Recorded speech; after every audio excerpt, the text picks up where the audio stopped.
खंडर दियारे वफा के कुरेद कर देखो, खंडर दियारे वफा के कुरेद कर देखो, हमारे नाम का पत्थर जरूर निकलेगा। राहत इंदौरी ने क्या कहा था, सभी का खून है शामिल यहाँ की मिट्टी में, किसी के बाप का हिंदुस्तान थोड़ी है। लगभग मुसलमानों ने अल्हम्दुलिल्लाह 700 साल तक हुकूमत की है।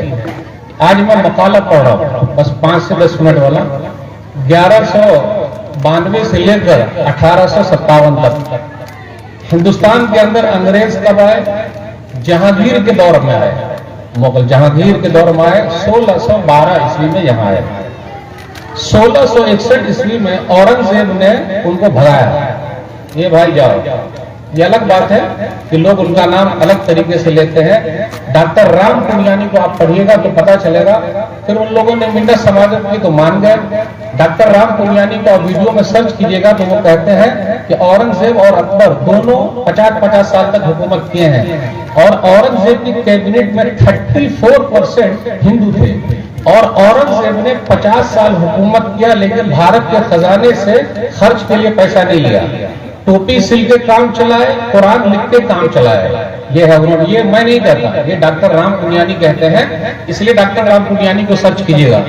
डॉक्टर राम पुनियानी ये भी कहते हैं कि औरंगजेब ने 3 मंदिरों को दान दिया है, महाकाल मंदिर, फिर इसी तरह कामाख्या के अंदर जो मंदिर है, फिर इसी तरह भगवान कृष्ण की मंदिर है यूपी में। ये खुलासे के बाद अब मैं इस नतीजे पर पहुंचा कि 1740 में, अब एक सन के हिसाब से हम चलेंगे 1-2 मिनट, बस आप उसको लिख भी सकते हैं, दिमाग में लग सकते हैं। 1740 ईस्वी में सबसे पहले जिहाद फी सबीलिल्लाह की रूज फूकी, किसने फूकी है? शाह वलीउल्लाह मुहद्दिस देहलवी ने। फिर इसी तरह 1754 में हम आ गए, हम बंगाल के इलाके में, ये बिहार और बंगाल सब एक ही था उस जमाने में। ये दरभंगा जो हम लोग बोलते हैं ना, दरभंगा, ये दरभंगा नहीं है, असल में वो दरे बांगा है। दरे बांगा मतलब बंगाल में घुसने का रास्ता, उसका नाम यही है। तो 1754 अली वर्दी खान जो थे नवाब सिराजुद्दौला के नाना, उनके साथ लड़ाई हुई। 1757 में इनके साथ नवाब सिराजुद्दौला। 1857 को हम और आप याद करते हैं, लेकिन उससे पहले 100 साल पहले। अब उसके बाद क्या हुआ, जब पूरे भारत में जब कब्जा हो गया तो सबसे ज्यादा तकलीफें जिन्होंने उठाई वो अहले हदीस थे, और खास तौर पर पूरे मुसलमान ज्यादा है उसमें, 95%। माशाअल्लाह नाम तो हमेशा सुनते हैं हम और आप, उलमाए सादिकूर, अल्हम्दुलिल्लाह उनकी कुर्बानियां तो है ही, लेकिन उनसे हमें और आपको क्या मिला? मौलाना अब्दुल खबीर सादिकपुरी रहमतुल्लाह के पास जब पंडित जवाहरलाल नेहरू पहुंचे कुछ नजराना पेश करने के लिए, तो उन्होंने कहा कि ना, हम लोगों ने थोड़ा ना सब काम के लिए किया है, अल्लाह के लिए किया और अल्लाह कबूल फरमा ले।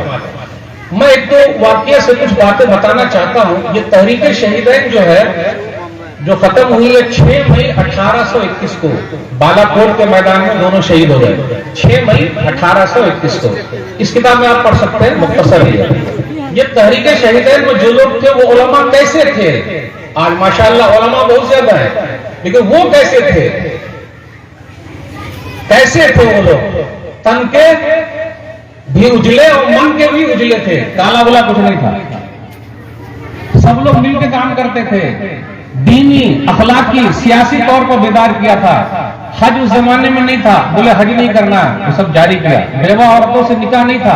आज अपने समाज में भी देख लीजिए, अब वो काम हम लोग को करना चाहिए कि नहीं करना चाहिए?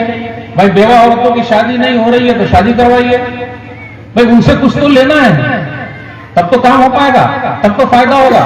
और अल्हम्दुलिल्लाह आपका सीमांचल का पूरा इलाका, शेख नामुल हक मदनी साहब को मैंने अपना एक आर्टिकल दिखाया इसी के बारे में, शीर्षाबादी के बारे में, क्योंकि एक किताब और मैं लिख रहा हूं अल्हम्दुलिल्लाह।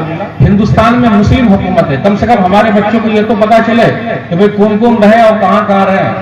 तो शेख साहब ने कहा सीमांचल के इलाके की खूबी बयान करनी हो तो सिर्फ एक जुमला बोल दीजिएगा, ये सब लोग अल्हम्दुलिल्लाह अहले हदीस है।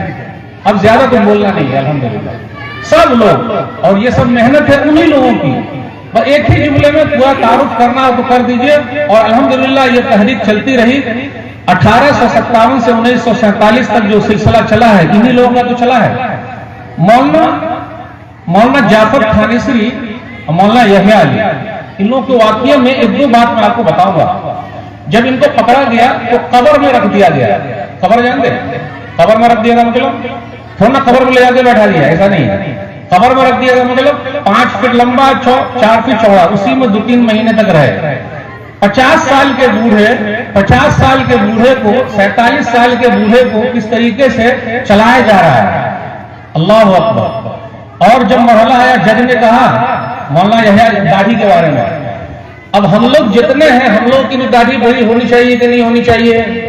भाई हमारे जब बुजुर्गों की बड़ी थी और जब वो कट गई तो अफसोस किया कि तुम उससे पहले शहीद हो गई। आज हमने से उन्हीं के मानने वाले लोग सुबह सुबह जा के सफाई कर रहे हैं, चलेगा क्या? तो क्या लिया हमने अपने बाप दादा की तहरीक को, कहां मुर्दा कर रहे, जिंदा कीजिए, आगे लेके चलिए। इसी तरीके से एक चीज और है, मौलाना जाफर थानेसरी की अम्मी के बारे में 2 किताब हम लोग के पास होनी चाहिए। अगर आप इसको ये करेंगे तो तस्करा सादिका और काला पानी। मैं कोई भी किताब पढ़ता हूं तो रोता नहीं हूं, लेकिन जब मैंने काला पानी पढ़ी है तो क्या वाले मुझे आंसू निकल आया। आप लोगों के पास काला पानी है क्या? देखिए आपके पास है, माशाअल्लाह। तस्करा सादिका नहीं है, क्या करेंगे रख के? क्या करेंगे? ठीक है ना, नहीं है। उनकी अम्मी का वाकया, माँ हो तो ऐसी, तब ना बेटवा ऐसा निकलेगा। वो 20 साल के लिए काला पानी चलेगा, वही काला पानी सीधा एंडोमान ने के बाद मौलाना यहया अली के साथ मौलाना जाफर थानेसरी, उनकी अम्मी को, जाफर थानेसरी रहमतुल्लाह की अम्मी को सांप ने काट लिया। तो लोगों ने कहा ऐसा करते हैं ना कि दूसरे को बुला खिलाते ताकि आपका सांप जो काट लिया वो सही हो जाए। बोले जब से जाफर यहां से गया है और मेरे घर में तौहीद की, ये हो ही नहीं सकता कि उसके न रहते हुए शिर्क में नहीं भरा जाए। जान देना गवारा है, लेकिन गलत तरीके से इलाज करना गवारा नहीं है। कहां है ऐसे मुजाहिद आजादी की मां? जब मां ऐसी होगी तब ना बेटा हुआ ऐसा होगा। देखा 2 वाक़या। कहां क्या खाने को मिल रहा है भाई? साग में वो भी डंठल वगैरह, ऐसी लाइफ उन लोगों ने गुजारी है। मोतिहारी के इलाके में एक थे बतख मियां अंसारी, उन लोगों का नाम शायद आप लोग सुने होंगे कि नहीं सुनोगे। 1917 में जब गांधी जी उधर गए थे तो अंग्रेज ने कहा था, तो उस आदमी ने कहा बतख मियां अंसारी ने कि देखिए मैं तो अभी मिला दे रहा हूं, लेकिन साइड से जाके बोल दिया गांधी जी ये दूध ना पीजिएगा क्योंकि उसमें मिला हुआ है ना। अल्हम्दुलिल्लाह बतख मियां अंसारी ने गांधी जी के अल्हम्दुलिल्लाह जान बचाई, मेहनत की, कोशिश की। देखा सब चीज जब्त कर लिया गया। जब भारत अपना आजाद हुआ तो देखा डॉक्टर राजेंद्र प्रसाद ने, बतख मियां अंसारी है, इधर आइए यहाँ बैठिए भाइयों, सुनो इनके बारे में। और बिहार सरकार से कहा 150 एकड़ जमीन दे दीजिएगा, अब तक मिली कि नहीं मिली पता नहीं। तो कुछ शेर अली का नाम आप लोग जानते हैं? बस अब मैं खत्म की तरफ आ रहा हूं। अभी हमें और आपको क्या करना है वो पॉइंट हमारा आखिरी रहेगा। शेर अली का नाम जानते हैं? 20 वायसराय हुए हैं भारत के अंदर अंग्रेजी दौर में 100 साल तक। उसमें थे लॉर्ड मायू 6ठे वायसराय हैं जो ओहदे पर रहते हुए कत्ल कर दिए गए, और उसको मारने वाला शेर एक ही था जिसका नाम है शेर अली, और जिसने कहां मारा था? वही काला पानी के अंदर, वो ओहदे पर रहते हुए मारा गया। अफसोस की बात है कि आज लॉर्ड मायू के नाम से लखनऊ के अंदर हॉस्पिटल भी है, सब कुछ भी है, लेकिन शेर अली के नाम से कुछ भी हॉस्पिटल नहीं है।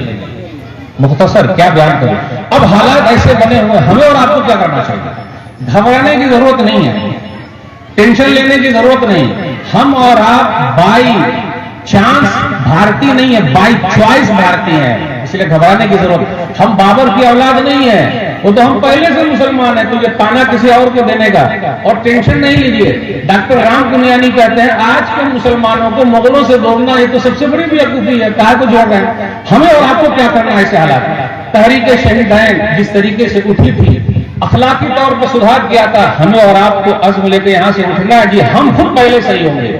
और अल्हम्दुलिल्लाह वो हिमालय की चोटी से लेकर नेपाल के वो रास्तों से निकलते हुए बंगाल, खलीज बंगाल तक वो लोग पहुंच गए।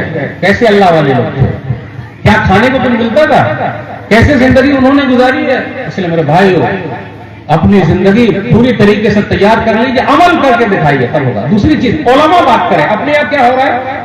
कोई भी बात कर रहा है, उलमा मौजूद है, मौली साहब के सामने मौली साहब मुंह ताक रहा है, कोई भी बात कर रहा है? जी नहीं, जो जिम्मेदार है वो बात करेगा। जितने भी मसाइल आए कुरान और हदीस को पकड़ कर रखना है, उसी में हमारी कामयाबी है। और जो हम और आप बोले ना ये ऐसा कर दिया वो ऐसा कर दिया, आपने क्या किया है?